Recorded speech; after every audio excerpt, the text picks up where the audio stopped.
భారతదేశ విద్యా వ్యవస్థలో ఒక కొత్త అధ్యాయం మొదలైంది. అదే జాతీయ విద్యా విధానం 2020 అంటే ఎన్ఈపీ 2020. మన దేశ భవిష్యత్తును, మన పిల్లల చదువును ఇది ఎలా మార్చబోతోందో ఈరోజు మనం వివరంగా తెలుసుకుందాం. పదండి, అసలు దీని సంగతేంటో చూద్దాం. ఈ పాలసీ ఎంత పెద్దదో, ఎంత ముఖ్యమైనదో చెప్పడానికి దీన్ని ఏకంగా హరిత విప్లవంతో పోల్చారు.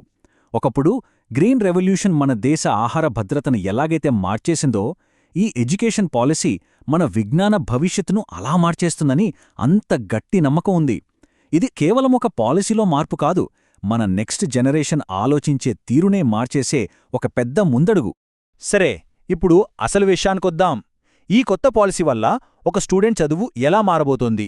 వాళ్ళు స్కూల్లో అడుగుపెట్టిన మొదటి రోజు నుంచి కాలేజ్ పూర్తి చేసే వరకు వాళ్ళ లెర్నింగ్ ప్రాసెస్లో, వాళ్ళు ఆలోచించే విధానంలో ఎలాంటి మార్పులు రాబోతున్నాయో ఇప్పుడు చూద్దాం.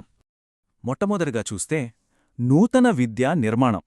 ఇప్పటిదాకా మనం ఫాలో అయిన 10+2 సిస్టమ్ ఉంది కదా, దాన్ని పూర్తిగా పక్కన పెట్టేసి పునాదుల్నుంచే ఒక కొత్త బలమైన స్ట్రక్చర్ను తీసుకొచ్చారన్నమాట. అసలు ఈ కొత్త నిర్మాణం ఎంతో చూద్దాం. ఆ కొత్త స్ట్రక్చర్ పేరే ఈ 5+3+3+4. సింపుల్గా చెప్పాలంటే 3 ఏళ్ల నుంచి 18 ఏళ్ల పిల్లల వయసు, వాళ్ల మెంటల్ గ్రోత్కి తగ్గట్టుగా చదువును 4 స్టేజులుగా విడగొట్టారన్నమాట. ప్రతి స్టేజ్కి ఒక క్లియర్ గోల్ ఉంది. ఇక్కడ మనం గమనించాల్సిన విషయమేంటంటే, ప్రతి స్టేజ్కి ఒక క్లియర్ గోల్ ఉంది. చిన్నప్పుడు ఆటలతోనే చదువు అంటే ఇంట్రెస్ట్ క్రియేట్ చేసి ప్రాథమిక దశలో బేసిక్స్ అంటే రాయడం, చదవడం, లెక్కలు వీటిమీద గ్రిప్ వచ్చేలా చేస్తారు.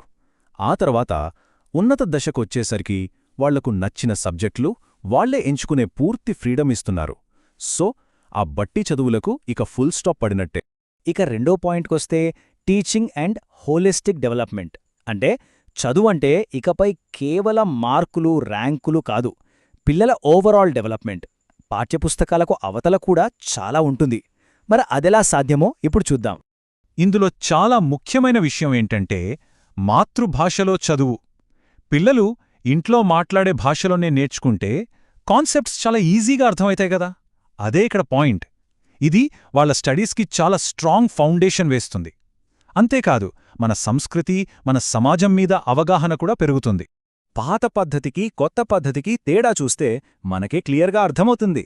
బట్టీ కొట్టే విధానం నుంచి ఇదెందుకు, ఇదెలా అని లాజికల్గా ఆలోచించే పద్ధతికి షిఫ్ట్ అవుతున్నాం.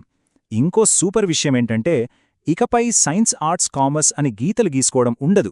ఎవరికి నచ్చిన సబ్జెక్ట్ కాంబినేషన్ వాళ్ళు చదువుకోవచ్చు. ఈ పాలసీ వెనుకున్న ఇంకో పెద్ద టార్గెట్ ఏంటంటే, పీసా లాంటి ఇంటర్నేషనల్ ఎగ్జామ్స్లో మన ర్యాంకింగ్ను ఇంప్రూవ్ చేయడం. పీసా అంటే ఏంటని అనుకుంటున్నారా?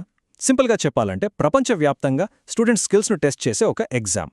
సో చిన్న వయసులోనే బేసిక్స్ మీద మంచి గ్రిప్ వస్తే మన పిల్లలు కూడా గ్లోబల్ లెవెల్లో ఈజీగా పోటీ పడగలరు. చదువంటే కేవలం ఉద్యోగం సంపాదించడం కాదు కదా, ఒక మంచి మనిషిగా, మంచి పౌరుడిగా తీర్చిదిద్దడం కూడా దాని లక్ష్యమే. అందుకే సిలబస్లోనే మోరల్ వాల్యూస్, సోషల్ రెస్పాన్సిబిలిటీ, పర్యావరణం మీద ప్రేమ లాంటివి యాడ్ చేస్తున్నారు. అంతేకాదు, చిన్నప్పటినుంచే వొకేషనల్ ట్రైనింగ్ మీద కూడా ఫోకస్ పెడుతున్నారు. ఇక మూడో విషయానికొద్దాం. ఉన్నత విద్యలో ఒక కొత్త శకం. ఓకే, స్కూల్ ఎడ్యుకేషన్ సంగతి చూశాం కదా, మరి కాలేజ్ సంగతేంటి? ఉన్నత విద్యలో రాబోయే మార్పులేంటో ఇప్పుడు చూద్దాం. ఇక్కడ కూడా ఫ్లెక్సిబిలిటీ, ఫ్రీడమ్ ఇవే మెయిన్ పాయింట్స్. మల్టీడిసిప్లినరీ ఎడ్యుకేషన్ వినడానికి పెద్ద పదంగా ఉన్నా కాన్సెప్ట్ చాలా సింపుల్ అండ్ ఇంట్రెస్టింగ్. ఇకపై సైన్స్ స్టూడెంట్ కేవలం సైన్స్ సబ్జెక్టులే చదవాల్సిన పని లేదు. వాళ్లకు మ్యూజిక్ ఇంట్రెస్ట్ ఉంటే దాన్ని కూడా ఒక సబ్జెక్టుగా తీసుకోవచ్చు. అంటే ఫిజిక్స్ చదువుతూనే ఫ్యాషన్ డిజైనింగ్ కూడా నేర్చుకోవచ్చన్నమాట. ఇది వాళ్ల క్రియేటివిటీని, ఆలోచనా పరిధిని ఎంతగా పెంచుతుందో కదా. ఇది చాలా చాలా ఇంపార్టెంట్ చేంజ్. అనుకోని పరిస్థితుల వల్ల, అంటే ఫ్యామిలీ ప్రాబ్లమ్స్ వల్లో, ఆర్థిక ఇబ్బందుల వల్లో ఎవరైనా డిగ్రీని మధ్యలోనే ఆపేయాల్సొస్తే వాళ్ల కష్టం వృధా కాదు. ఫస్ట్ ఇయర్ కంప్లీట్ చేస్తే ఒక సర్టిఫికెట్, సెకండ్ ఇయర్కి డిప్లొమా, ఇలా ప్రతి స్టెప్లోనూ వాళ్లకొక గుర్తింపుంటుంది. వాళ్ళు ఎప్పుడు కావాలంటే అప్పుడు మళ్లీ వచ్చి చదువును కంటిన్యూ చెయ్యొచ్చు. అకాడమిక్ బ్యాంక్ ఆఫ్ క్రెడిట్స్ లేదా ఏబీసీ. ఇది మన బ్యాంక్ అకౌంట్ లాంటిదే, కానీ డబ్బులకు బదులు మనం చదివిన సబ్జెక్టుల క్రెడిట్స్ స్టోర్ అవుతాయి. ఇది ఒక డిజిటల్ లాకర్ అన్నమాట. స్టూడెంట్స్ చదివిన ప్రతి సబ్జెక్ట్కు కొన్ని క్రెడిట్స్ వస్తాయి. అవన్నీ డిజిటల్ బ్యాంక్లో సేఫ్గా ఉంటాయి. ఒకవేళ వాళ్ళు కాలేజ్ మారినా ఈ క్రెడిట్స్ వాళ్ళతో పాటే ట్రాన్స్ఫర్ అవుతాయి. ఇది నిజంగా ఎడ్యుకేషన్ సిస్టంలో ఒక హిస్టారిక్ చేంజ్. ఇక ఫైనల్గా 4వ పాయింట్, ప్రపంచ విజ్ఞాన శక్తి. సరే, ఇన్ని మార్పులు, ఇన్ని సంస్కరణలు, వీటన్నింటి వెనక ఉన్న అసలు ఉద్దేశమేంటి? భారతదేశాన్ని మళ్లీ గ్లోబల్ నాలెడ్జ్ హబ్గా మార్చడం, మన ప్రాచీన విద్యా వైభవాన్ని తిరిగి తీసుకురావడం. ఈ పాలసీ కేవలం ఫ్యూచర్ గురించే కాదు, మన గొప్ప గతం నుంచి కూడా ఇన్స్పిరేషన్ తీసుకుంటుంది. ఒకప్పుడు ప్రపంచం నలుమూలల నుంచి స్టూడెంట్స్ మన తక్షశిల, నలందాకొచ్చి చదువుకునేవారు. మళ్లీ మన యూనివర్సిటీలను అలాంటి వరల్డ్ క్లాస్ సెంటర్లుగా మార్చాలనేదే దీని లక్ష్యం.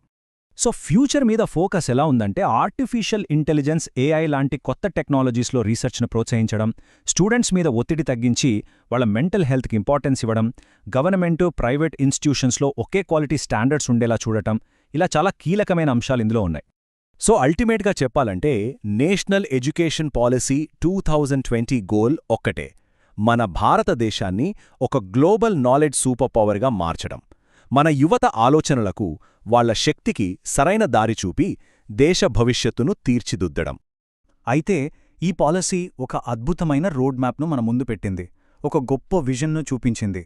కాని కాగితం మీదున్న ఈ కల ప్రతి విద్యార్థి జీవితంలో నిజం కావాలంటే ఏం చేయాలి? కేవలం పాలసీ ఉంటే సరిపోతుందా? దీన్ని అమలు చేయడంలో ప్రభుత్వాలు, టీచర్లు, మనందరి పాత్ర ఏంటి? ఇది మనం ఆలోచించాల్సిన ప్రశ్న.